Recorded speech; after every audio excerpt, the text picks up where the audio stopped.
धन्यवाद प्रोफेसर साहब। Next speaker Shri Ramnath Thakur ji.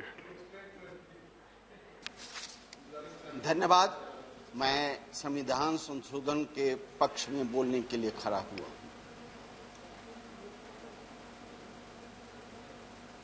Doctor Ram Manohar Lohia 1966 में नारा दिया था, संसोपा ने बांधी गांठ, पिछड़ा पावे 100 में 60।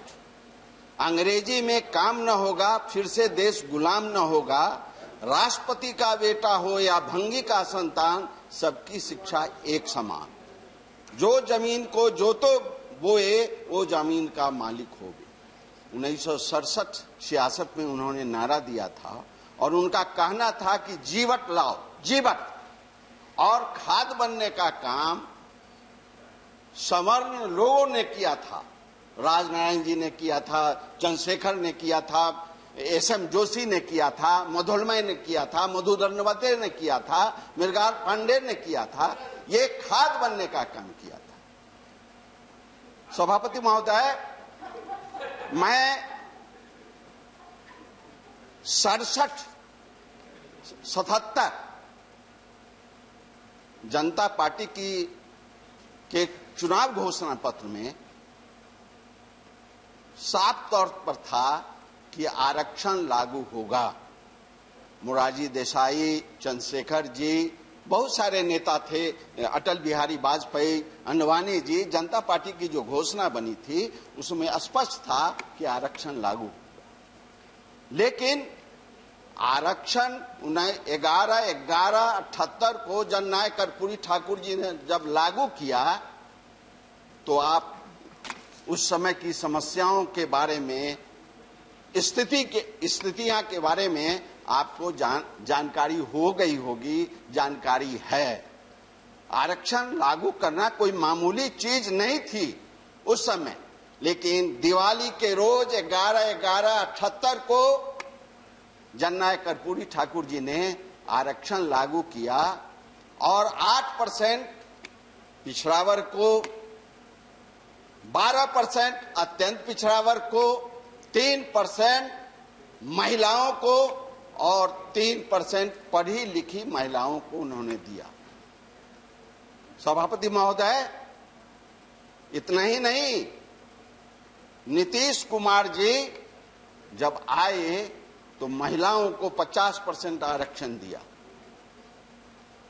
प्रमुख में दिया, मुखिया में दिया, वार्ड परिषद में दिया, अन्य मामलों में दिया, लागू किया आरक्षण।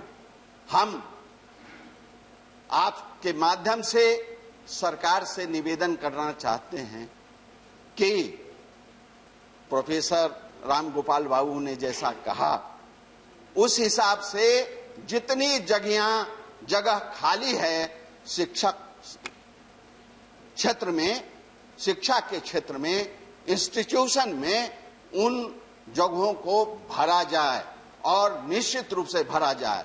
हम आपके माध्यम से ये निवेदन करना चाहते हैं कि आरक्षण को, जो वर्तमान भारत की सरकार है, जिस दिल से लाने का काम किया है, उसी दिल से उस पर अमल करने का काम करे। शुरुआत में सिंघवी साहब और श्री सुशील कुमार मोदी जी ने बहुत अच्छे ढंग से समझाने का काम किया। वो तो महान वकील हैं, उन्होंने अपने तर्कों से ये बताने का काम किया। लेकिन जनगणना जब तक शुरू नहीं होगा, हमारी मांग है कि जनगणना को शुरू किया जाए और जो अत्यंत पिछड़े वर्ग में है, जो समाज के अति में हैं, उनकी समस्याओं का निदान के लिए एकमात्र है जनगणना करना।